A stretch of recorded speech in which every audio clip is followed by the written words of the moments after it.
Maaguray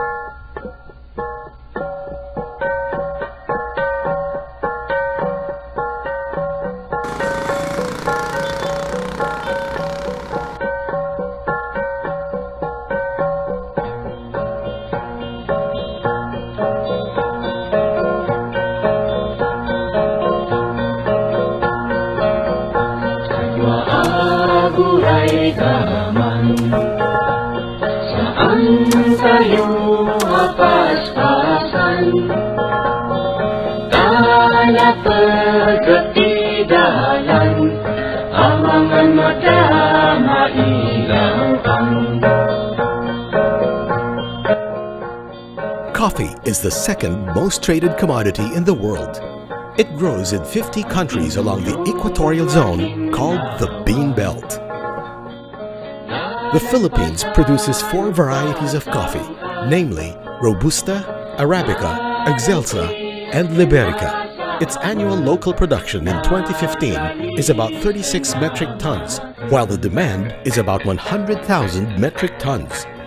This poses a demand gap of more than 50%. To fill this gap, the country imports 75,000 to 100,000 metric tons of coffee yearly from Vietnam and Indonesia. To date, Philippines has roughly 113,738 hectares devoted to coffee production, with 77.4 million to fruit-bearing trees. To increase coffee production, the government plans on expanding the allotted area to 213,788 hectares. In response to this, the DENR has allocated 86,000 hectares of land dedicated to coffee production under the Expanded National Greening Program, or ENGP. Home to one of the best coffee beans in the market today, Kalinga is a landlocked province located in the Cordillera Administrative Region.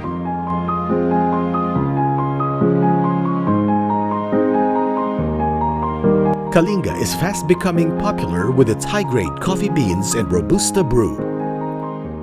One of its local producers is the Kakalingan Coffee Planters Incorporated, a recipient of DENR's Community-Based Forest Management Agreement, or CBFMA, for the development and management of a portion of forest land for 25 years, renewable for another 25 years. Kakaligan grows its coffee in between trees, under the shady dens. This is considered the best condition in growing coffee trees. Its first-class beans found its way to one of the multinational conglomerates holding business in the country, Nestle.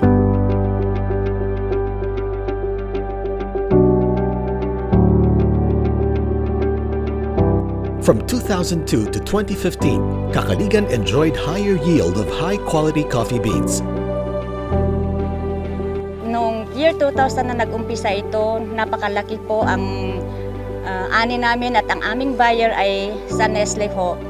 Kaso nga lang, itong habang dumadaan ang mga taon, ang aming mga punong kape ay tumatanda na at kumukunti na rin ho ang pamumunga. However, in 2015, the Kakaligan farmers experienced decline in their coffee yield. The decline was attributed to a number of factors: aging coffee trees, limited knowledge on appropriate coffee technology, and aging farmers. Ag-request kami iti may agisuro, iti aramidan mi tapno kastakat kakaro nga maadal mi no iti kastami nga mangpaado iti bungan iti produkto mi nga kape. These challenges are now being addressed with the assistance of the Kalinga State University. Rejuvenation process is now being used in the planted trees of coffee farmers. Rejuvenation technology is cutting the trees, and in order that new shoots will arise. And at a certain point, we cut the plants at a certain height, wherein we maintain only 3 shoots.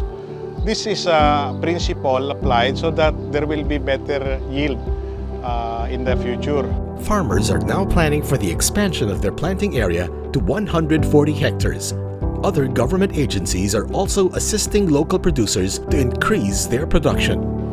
Kalinga shade-grown coffee, meaning coffees underneath the natural fauna underneath the friendly cover trees, which is giving the distinct quality taste of Kalinga coffee. On the IEC part, so information education campaign with respect to the bright prospect of the coffee industry in the province. So as we all know, the terrain here in the province, Kalinga, is very much suitable for coffee, particularly Robusta in the lowland and of course Arabica in the upland municipalities. The local government units, on the other hand, implement business-friendly policies that are intended to attract investors in the city. We are encouraging other investors also to come and try to invest here in our city. And the city government will always help you kung ano man yung mga kailangan nila. And we will also be offering some moratorium on tax payments if they want to come and invest into our city. LGUs now invest on infrastructure development of roads that serve as access from farm to market.